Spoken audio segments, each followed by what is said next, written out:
안녕하세요. 임동훈 목사입니다. 오늘 날마다 말씀과 함께 본문은 에스겔 33장에서 35장까지 말씀입니다.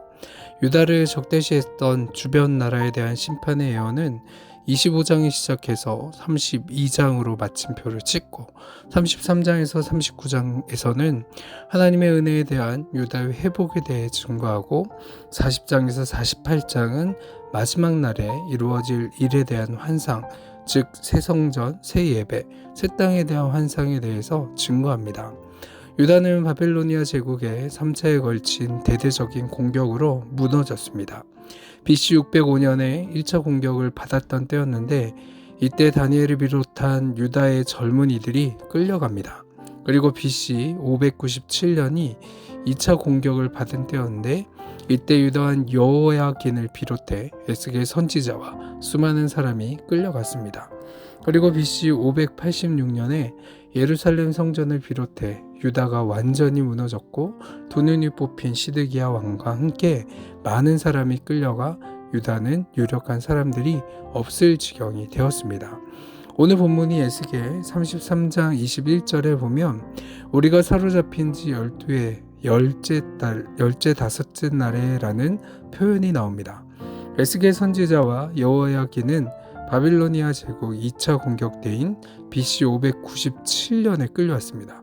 그때로부터 12년 10월 5일이라고 하는 것은 BC 585년의 일입니다. 즉 유다가 완전히 무너진 지 1년이 지난 시점입니다.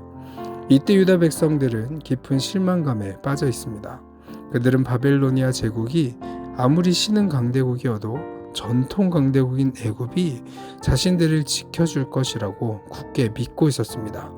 하지만 성전이 파괴되고 나라가 무너지는 절체절명의 위기에서도 애굽은 아무런 도움을 주지 못하고 마치 종이 호랑이와 같이 보여졌습니다.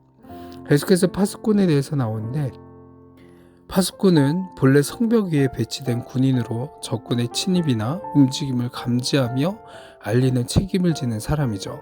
파수꾼이 졸거나 잠을 자다가 적군의 동태를 파악하지 못하거나 파악했더라도 백성들에게 알리지 않으면 그것은 전적으로 파수꾼의 책임이지만 철저한 경계로 적군의 동태를 충분히 알렸음에도 백성들이 아무런 조치를 취하지 않으면 그것은 전적으로 백성들의 책임이라고 말할 수 있습니다.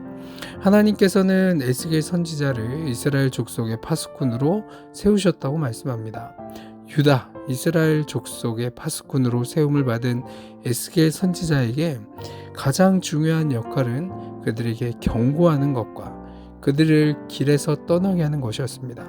왜냐하면 그들이 경고를 받고 악한 길에서 떠나지 않으면 그들의 삶의 길은 곧 죽음의 길이 되기 때문이었습니다. 오늘 본문 2절에서 9절까지 8절에서 경고하다가 8번이나 나옵니다. 그것은 경고를 하는 것과 듣는 것이 몹시도 중요한 것임을 강조하는 것이죠.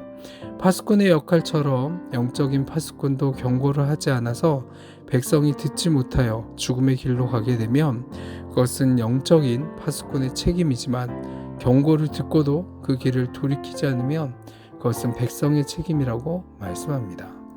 우리에게는 하나님의 말씀을 들을 의무도 있고 하나님의 말씀을 전할 의무도 있습니다. 우리가 예배의 자리와 성경 말씀을 배우는 자리에서는 들을 의무가 있다라는 것이죠.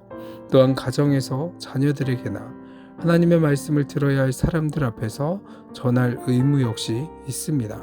이 두 가지를 함께 잘 감당하는 것이 하나님의 자녀다운 자녀이고 신실한 그리스도인입니다.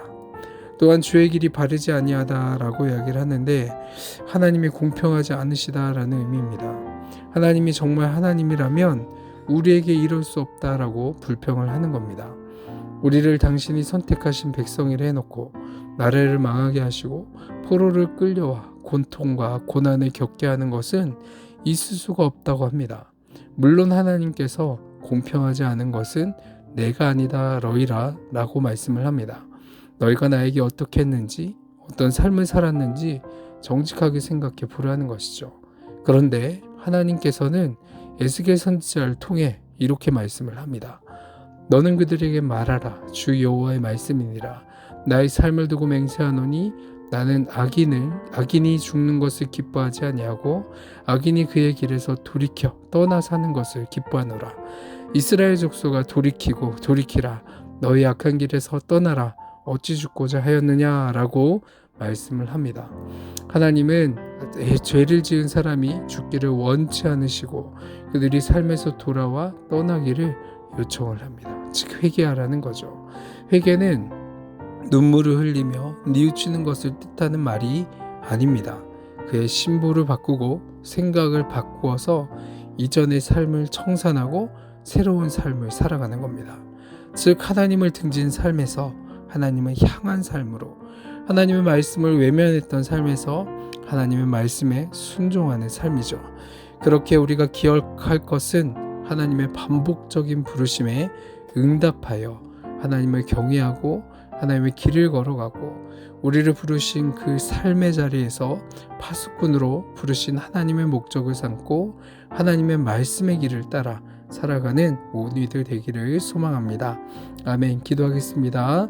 사랑이 많으신 하나님 아버지, 늘 우리의 삶을 죄에서 돌아오기를 기다려오시고 치유와 회복의 길을 열어오셔 감사합니다. 예루살렘에 남아있는 사람들이 자신들을 의롭기 때문에 포로가 되지 않았고 당연히 예루살렘을 차지할 자격이 된다라고 오해하고 착각했던 것처럼 우리가 자신을 과대평가하거나 오판하는 오류에 빠지지 않게 하여 주옵소서. 날마다 반복해서 부르심을 받고 있다라는 것을 마음 깊이 새김으로 하나님을 더욱더 경외하게 하시고 그의 길을 걸어가는 복된 인생의 삶 될 수 있도록 인도하여 주옵소서. 감사드리며 예수님의 이름으로 기도합니다. 아멘.